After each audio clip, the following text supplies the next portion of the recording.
Well, it's my pleasure right now to be joined by an Emmy-nominated actress, and you've seen her on some very big broadcasts and productions like The Wrong Missy, Between Two Ferns, the movie, Orange is the New Black, The Big Bang Theory, Jurassic World. It's Lauren Lapkus. Lauren, great to be with you this morning. Thanks for joining us.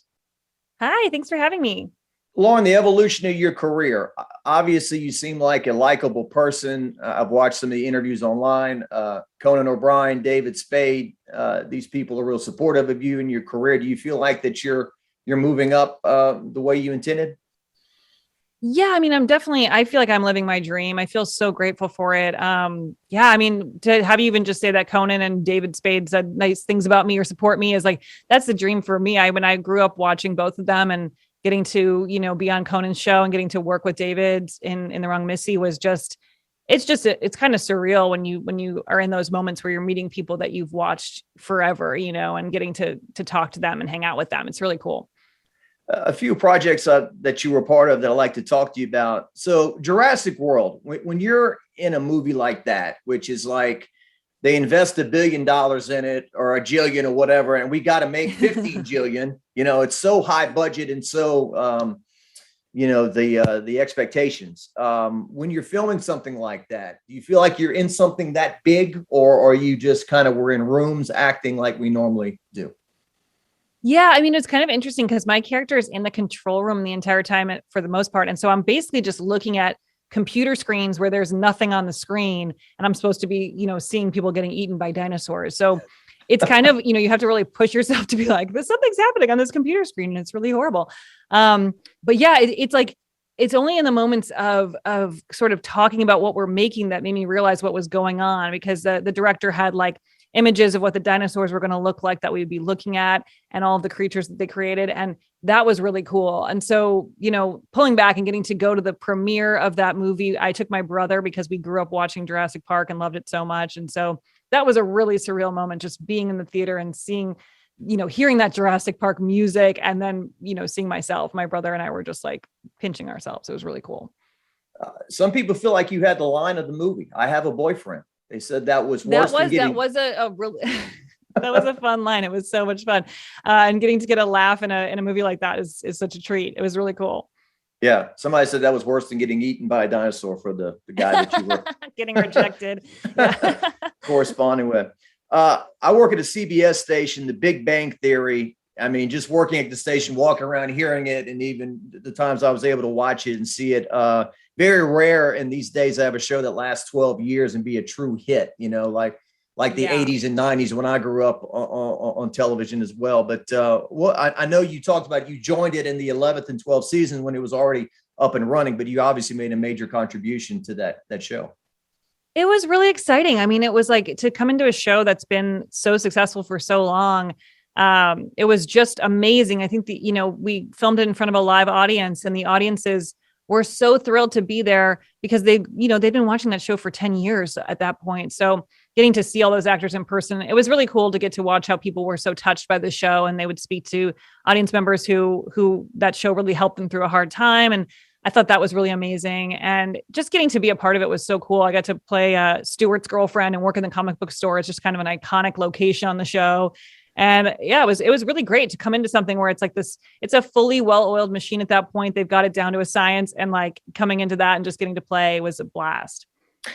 The whole cast was great, but really, Sheldon Cooper, I mean, has any character been created like this guy? I mean, that you just remember. He's amazing.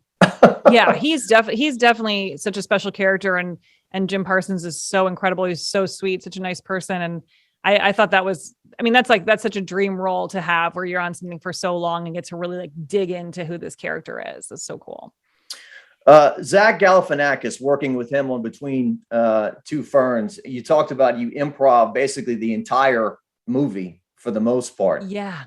So people can watch that movie on Netflix. It's so funny. We really got to improvise the whole thing. We knew the framework of each scene, but the dialogue we would improvise, and a lot of it was scripted, a lot of it was improvised. So it was kind of a mixed bag. And so we got to have a lot of fun. And Zach Galifianakis, I mean, truly, he's one of the funniest people you could ever want to be around. He made me laugh so much.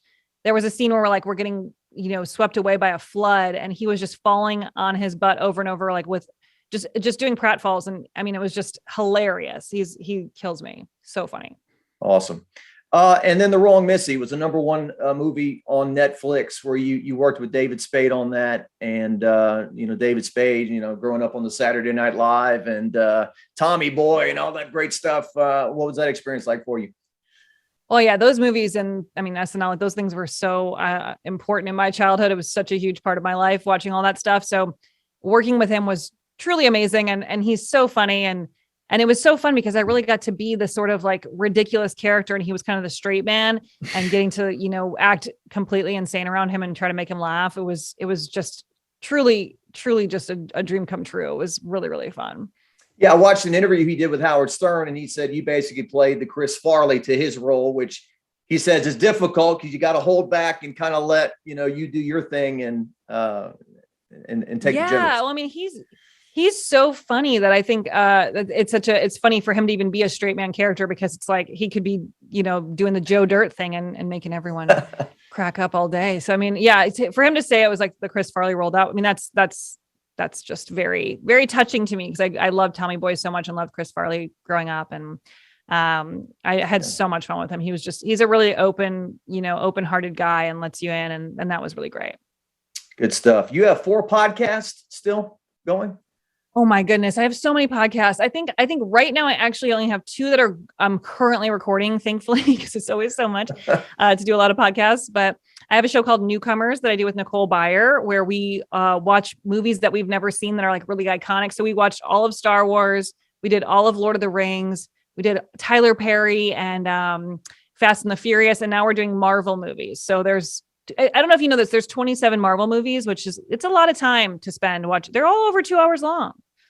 Yeah. Well, growing up on Star Wars, I mean, I can still remember that stuff left and right. Empire Strikes Back, Return of the Jedi, all that. But now that I'm getting older, I can't keep up with the Avengers, the storylines, the timelines. It's a lot. It's a lot. And I'm now learning all about it. So I guess I can teach you about that later. Yeah. The Princess Leia hairdo, I saw y'all sporting that. It looked good. So we did. It was really fun. We got some Princess Leia wigs for our cover art for the Star Wars season. So that was great. All right. So tax season's coming up, right? Uncle Sam's coming to get his piece and then give back his piece too, I guess, to an extent. And you're working with Straight Talk Wireless on that. Tell me about what advice do you have?